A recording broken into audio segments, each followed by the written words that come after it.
Fail মানে first attempt in learning, আর rejection মানে কখনো কিন্তু রিজেকশন নয়, রিজেকশন মানে রিডাইরেকশন। রিডাইরেকশন কি?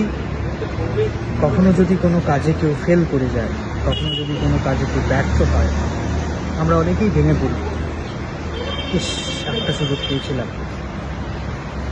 আমরা বাজিমাত করতে পারলাম না, তীর মারতে পারলাম না, তাহলে কি হবে? তাহলে কি থেমে যাবে? সব কিছু থেমে যাবে? ইচ্ছাটা কি মরে যাবে? না, কখনো না। ইচ্ছাটা কোনোদিনও মরবে না। ফেলিওর বা fail first attempt in learning, কোনো জায়গায় খামতি ছিল বলেই সুযোগটা পেয়েও হাতছাড়া হয়েছে, এটা নিজেকে বোঝাতে হবে। সেকেন্ড হচ্ছে রিজেকশন মানে রিডাইরেকশন। হয়তো এইটা আমার জন্য ছিল না, এর থেকেও হয়তো অনেক ভালো কিছু জিনিস আমার জন্য অপেক্ষা করছে।